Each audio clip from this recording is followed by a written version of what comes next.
Welcome back to Reading Bear. Today, we will take a look at some new malicious compliance stories. And if you enjoyed my content, please don't forget to subscribe to my channel and post some bear emojis in the comments. Let's go! The first one is titled, Have Fun Paying for Those Scratches. About 2 years ago I'm working in a soul-crushing convenience store in a small-ish town that is the biggest attractant to douchebags in the area. It was a good day if I was only yelled at once by a customer. Anywho, this day was like most others. About 30 minutes left in my shift, this dude comes in saying the car wash is broken.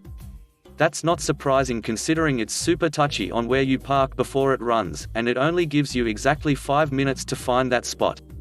It's not like it's painted with a huge arrow and a voice over an intercom telling you to pull forward, stop. Oh wait, it actually does exactly that. This guy was from out of town and was driving a super nice Escalade, probably costs more than what we had in inventory honestly. So after he finishes yelling at me about your ducking piece of trash machine is goddamn retarded. It won't ducking work blah blah blah, I'm a douche. Might have added a bit at the end there, the rest is a word for word quote. So I go grab the new code to give him a free wash and go out to see what's up with the machine. When we get out there he sets in on me again about how no one came to hand soap his car. Well, he didn't like it when I asked him to look at the sign in huge letters that says please use our soap buckets at your convenience. So he starts in on me personally. Fat ducking people in this country probably can't get a girl to save his ducking life. When I start to tell him off he cuts me off and tells me don't say another ducking word to me, just do your job and punch those codes in like a good boy. Okay, whatever, I don't get paid enough to put up with this, so I tell him, actually sir, I'm not allowed to punch the numbers in, you have to do it. As you can probably imagine, he sets in again with tons of very colorful language but finally gets out of the car and punches the numbers in. This is where it gets good. He tells me to duck off and don't talk anymore. I wasn't even saying anything because I was having a hard time not punching him. So he starts to ease in, and I could tell that he was going to catch his back bumper on the safety pole that is in front of the code machine. He hit it going a pretty good speed and it scratched from his back driver door all the way to the end of the bumper. He gets out and just lets the cuss words flow. Then he turned to me and asked, why didn't you stop me before I hit that pole? So without missing a beat I said, sir, you told me not to talk, but you might want to hurry, I'm only allowed to give one code and the time is about to expire in there. Also, just so you know, if you come back into the store after your wash is done, the cops will be called for the way you treated me today. He tried saying some other things but I just went back inside the store and told my coworker that I was going to smoke and if the dude shows up to call the cops. The next on is titled, Learning to Run an Excavator. I worked for a contracting, excavating company that was mainly hired by a big electricity company. We were clearing land in the British Columbian bush for a new transmission line. It was a massive job. Every operator there was incredibly competitive. It was a lucrative job, so everyone involved wanted to look better than everyone else, in hopes of making more money or getting more hours. The company was known for playing favorites and having a high turnover. I really had to watch my back. Even supervisors would try to make you look bad. Learning to run a hoe and take advice from other operators was very difficult because of this. I had very little knowledge of the job. I was starting to get the hang of this and thought myself to be a decent operator. I had my way of doing things and stopped taking advice from potentially harmful people. The foreman heard me over the radio deciding to do things my way and didn't like it. He told me to listen to the experienced operators or I would never be in a hoe again. So one day I'm working away and a very good operator, I admired his skills, told me to go into a ribboned off area to clear for a power line tower. The ribbon was marked for an RVMA, riparian vegetation management area, usually meant there was a fish-bearing creek. Basically it meant if my machine enters this area I will no longer have a job. I questioned this, but he assured me that we were supposed to be doing it. So I start walking my excavator towards the area, taking my time because I really don't want to be caught in there. Just as I get to the ribbon an environmental monitor drives up and she stops at his machine to talk to him. Perfect. I put my bucket in the zone and start grabbing brush and trees. As soon as I see the monitor look my way I get on the radio so everyone on channel can hear. Hey P*******, are you sure you need me to be in here to clean this brush? I watch this 300-pound man scramble to get to his radio and I can see the red in the monitor's face. I couldn't even understand what he actually said because he was so flustered, but basically he tried to tell me I'm an idiot. There was lots of breathing on the mic. The thing is, he didn't realize that everyone had heard our previous conversation. Side note, I didn't actually damage a sensitive area, I was just inside the ribbon, which would still be about 30 meters away from the creek. The next one is titled, Stop Telling Me to Ring People Out When No One Knows How to Do My Job. I worked in Walmart for a few years when I was younger. I eventually became the supervisor over hardware. I was supposed to cross-train people on how to mix paint by adding the correct colors to the base paint, then using the mixer. They never allowed me the time to do this.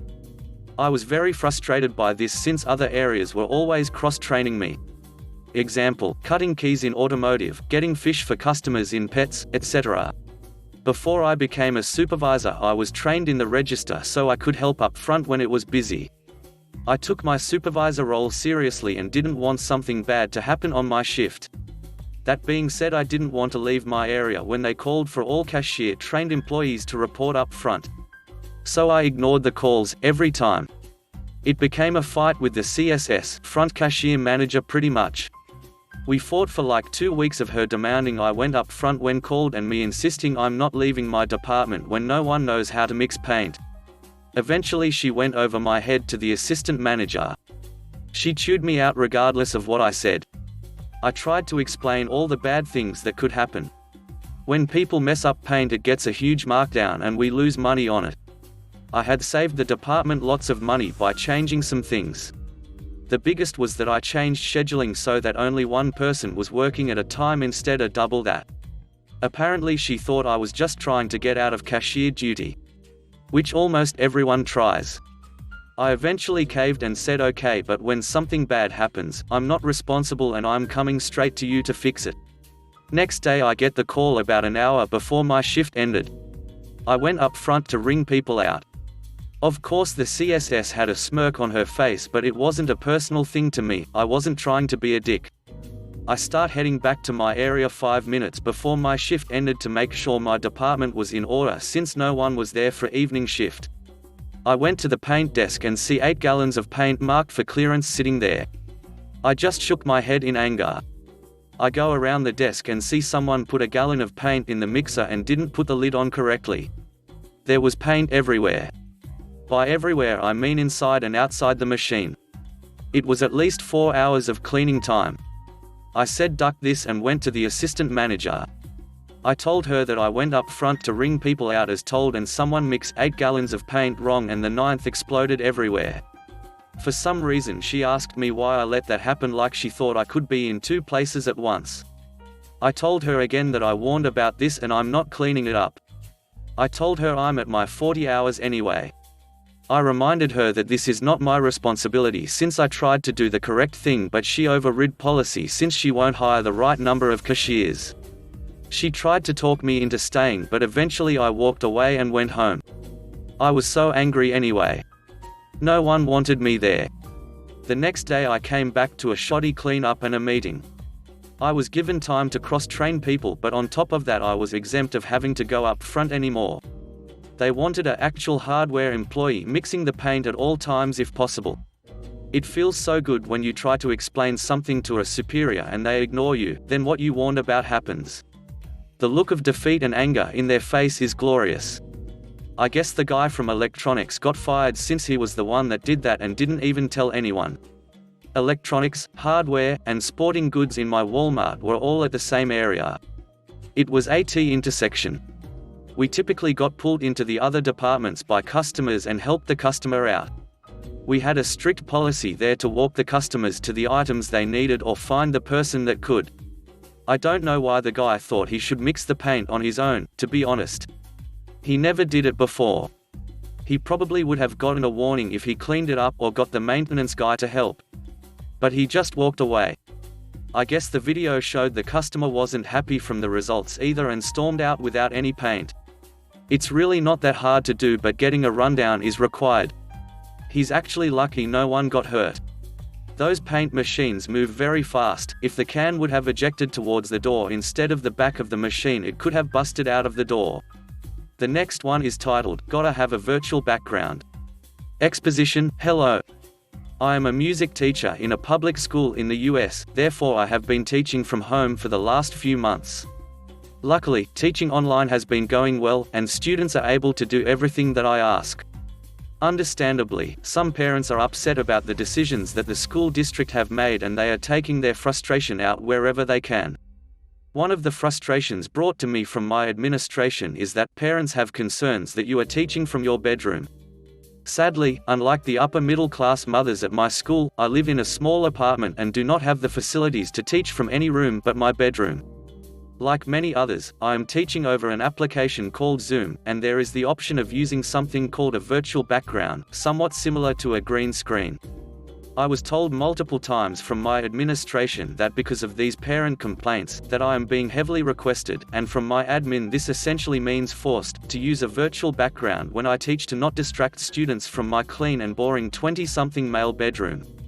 Malicious compliance, as the only prompt that I was given by these parents and my administration is to use a virtual background, I wanted to become creative. However, having an actually distracting background wouldn't be conducive to learning, and I still want to teach effectively. So there was only one good option. Turn on Zoom. Walk out of frame. Take a screenshot of my room. Use that screenshot as my virtual background. Luckily my students won't be distracted anymore. The next one is titled, Want to Mug Me? Hope you like pineapples. This story is my grandmother's, and it happened approximately 30 years ago. So for context, where I live, every October there's a really big procession in the capital of the city. You should also know that there are basically hundreds of little food carts that sell anything from fruits to whole lunches. So anyway, my grandma and her sister-in-law were just walking around and they went to a food cart. Now, this food cart sold fruit salads, so they had peeled lots of pineapples and had a giant pile of pineapple peels just sitting in the cart.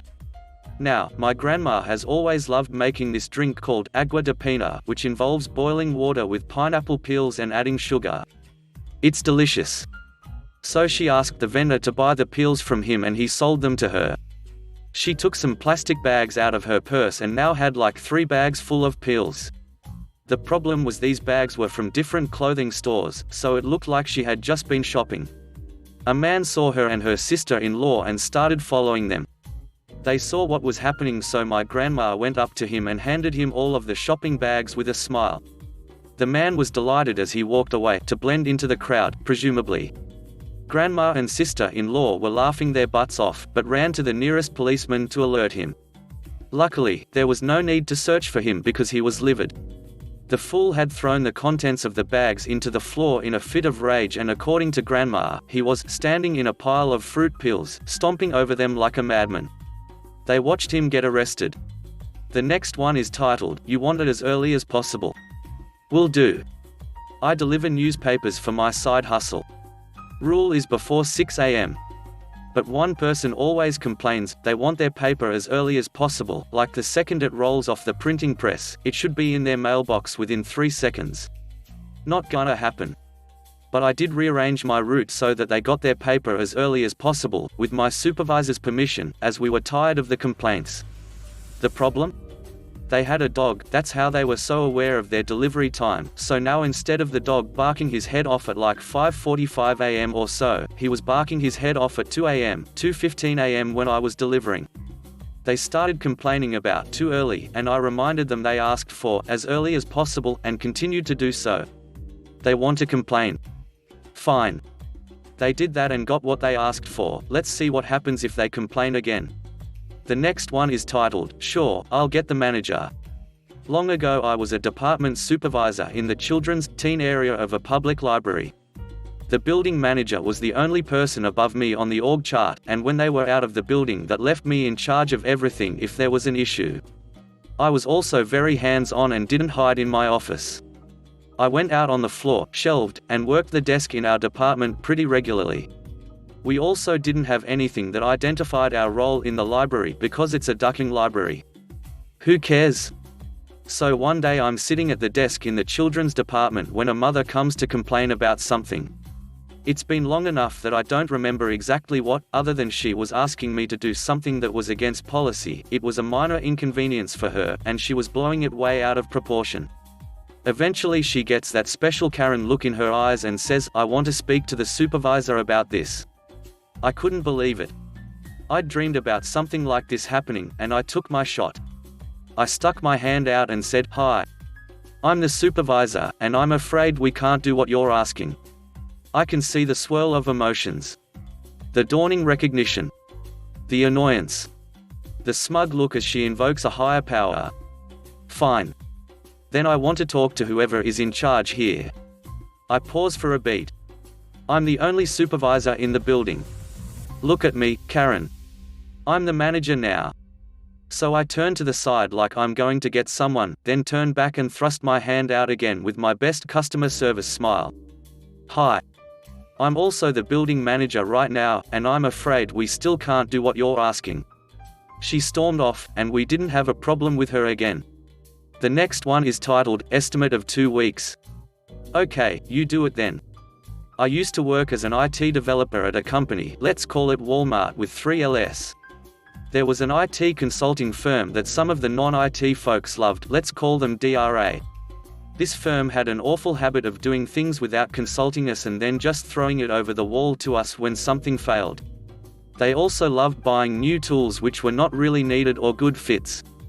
But they had an in with the decision makers and often got what they wanted. One of the products they really wanted to buy was an e-commerce plugin. We met with a sales guy and engineering guy who worked for said e-commerce plugin.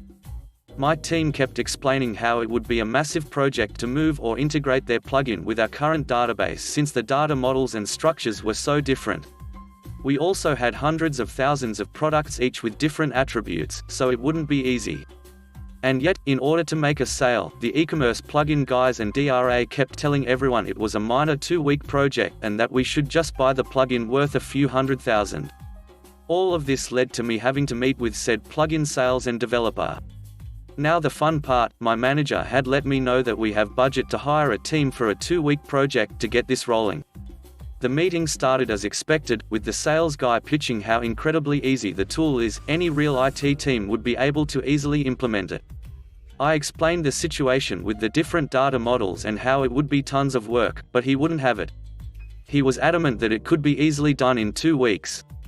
His team had worked on many such integrations before, so he knew what he was talking about, he claimed. So I finally pulled the ace card and said, "That's great news. I just heard from my manager that we have budget to hire a team for 2 weeks just for this integration. Let's get your guys on board and have them do the integration so we can be up and running." Suddenly, entire tone of the meeting changed. "Hang on, we cannot commit to a 2-week time frame without looking at your current database. We need to understand what we are up against." I really lost it at point and made it a point to directly ask, why is it that when my team has to do it, it's a quick 2-week project, but when your team has to do it, you're suddenly not sure? Why did you even give a 2-week estimate when you know you have not analyzed the existing database and we have been telling you it's way more complicated than it looks? I got no answers to my questions and never heard back from that plugin team again. DRA however continued to operate as is and kept bringing in other tools and plugins that were not needed but expensive. The next one is titled, Tell You Helpful Neighbor Off.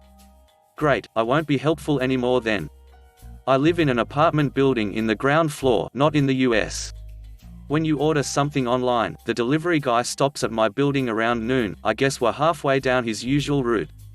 I'm a student and every lecture is online at the moment, so I'm home basically every day. Because I live in the ground floor, every delivery person rings at my flat so I can take in my neighbor's parcels. It's very common in cities in my country to do that. Me trying to be nice, I made an effort to answer the door every time it rang, so my neighbors wouldn't have to run to the post office to get their stuff. This happens maybe 3 times a week in average, so it was not a one-time thing in the past. Today I accepted 2 packages, and when one guy from my building came to get his, I accidentally gave him the wrong one. He came back a couple of minutes later and told me off and said to take better care of the stuff of strangers. He was not that nice, so I thought the safest way to get your package would be from the post office where everything is catalogued instead of the seemingly unreliable neighbor. That's why he and every other person in my building will have to walk 10 minutes to get their stuff in the future. I'm done. Edit, you all greatly overestimate how much I talk to my neighbors. We say hello to each other in the stairwell, but that's about it. Nobody will ask me why I'm not taking stuff in anymore, and I will not publicly shame this particular person for being rude. Y'all need to calm down. The last one is titled, I Told You I Would. So this was about 6 years ago, and this is how I acquired my first dog. I live on 5 acres and we have a neighborhood that is along our property line. One of the neighbors that lives along my property has had multiple different animals through the years. They have had 6 dogs in the 8 years that we have lived here. I'll call them the dog people, or DP. One of said dogs actually belonged to a different neighbor, but they moved away and left her behind. The DP kids decided that they would take care of her and tied her to a tree in their fenced yard. Now I have seen this dog on multiple occasions and she always recognized me. When I saw her in DP's yard I was confused but didn't really think about it. It was when she got out and came into my yard that I decided to take action. I quickly ran and got my mum and a leash and we easily caught her. Of course we immediately fell in love. When I asked my mum what to do, I was 15 at the time and not very good with confrontation. She said to bring her back and tell them that if she got out again I was going to keep her. When I went to DP's house I asked for the owner. I was told she belonged to the youngest, who was 7 at the time. The kid came out and I explained that the dog got loose and if she got loose again I was going to keep her. And in response I was told, I don't care, and the door was slammed in my face. I still had the dog in my leash. So I did what I said I would do. I let the dog off my leash in their yard and went home. She beat me to my house and I got to keep her. And not once did the DP come to my house to try and claim my dog. They called me a dog stealer and complained behind my back, but I got a free dog. Thanks for listening.